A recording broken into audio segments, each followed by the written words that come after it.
One king was scary. So liberalism did something clever. It broke the crown into tiny pieces. Then it handed one to everybody. That sounds lovely. Until the hallway fills with kings. The first tiny crown says, "Nobody owns my conscience." Good. The second says, "The state needs a reason before it grabs me." Also good. The third says, "My body, my speech, my weird little life are not public property." Very good. Then the crowns start talking over each other. One crown wants quiet. One crown wants a microphone. One crown wants a fence. One crown wants a refund. Suddenly freedom is not a sunny poster. It is a hallway with elbows. Liberalism begins with a suspicious question. Why should this person rule that person? Not because his hat is shiny. Not because his grandfather had a sword. Not because the crowd is yelling. Not because the form has a stamp. Give a reason. A real one. If you cannot give one, maybe put the crown down. That question is a break. It slows down kings, mobs, churches, bosses, even well-dressed experts. Everyone hates the break when they are in a hurry. Everyone loves it when they are tied to the bumper. That is the basic trick. Liberalism does not start by trusting people. It starts by distrusting power, including power with nice shoes, including power that says it is helping. So it builds little no-go zones. Your mind gets a wall. Your body gets a line. Your speech gets a fence with holes in it. Your home gets a door. Your vote gets a box. Your mistake gets a second chance. These are not magic. They are little locks on giant hands. Sometimes the hand is a king. Sometimes it is a mob. Sometimes it is your neighbor with a committee. Sometimes it is you. On a very confident Tuesday, the crown works best when it remembers, I am not the whole kingdom. Then liberalism adds an awkward rule. You can be wrong in public. You can dress weird. You can pray differently. You can annoy people. You can make choices your uncle hates. The state should not smash you for that, unless your choice walks over someone else's foot. This sounds simple. It is not. Because people disagree about where the foot begins. One person says, "Do not tell me what to say." Another says, "Do not tell me what I must hear."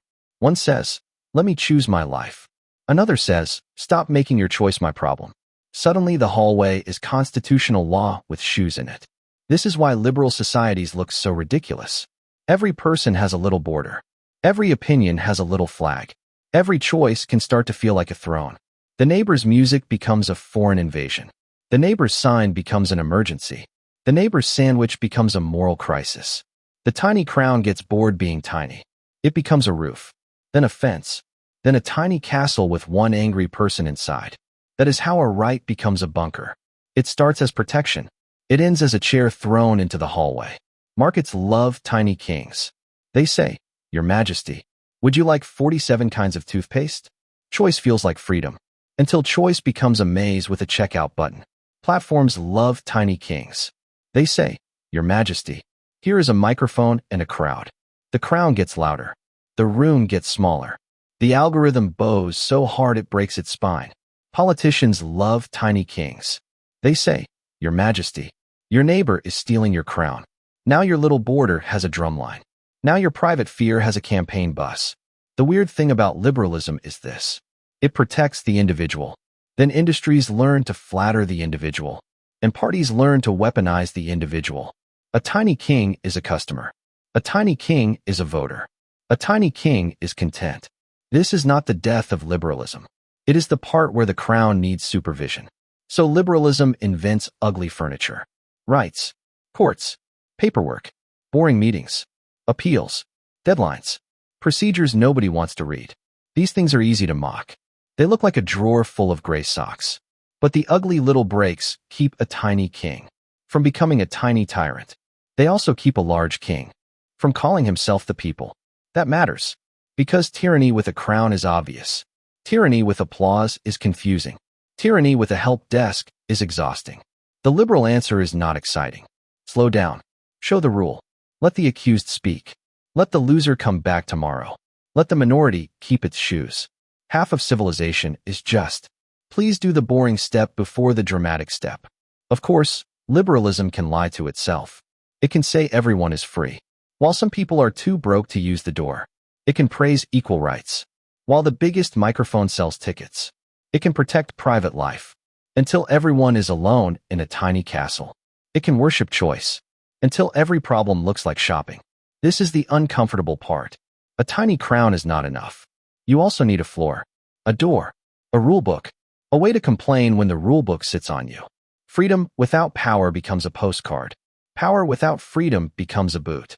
Liberalism keeps trying to make the boot ask permission. That is funny, also useful. The best version of liberalism is not everyone shouting, "I am sovereign." It is everyone learning the annoying sentence. I need a reason to cross your line, and you need a reason to cross mine. That sentence is slow. It does not fit on a flag. It will never trend, but it lets strangers share a street without needing the same god, boss, tribe, or group chat. So the tiny crown is useful. Wear it when power grabs your neck. Take it off when your neighbor needs the doorway. Because freedom is not a private castle.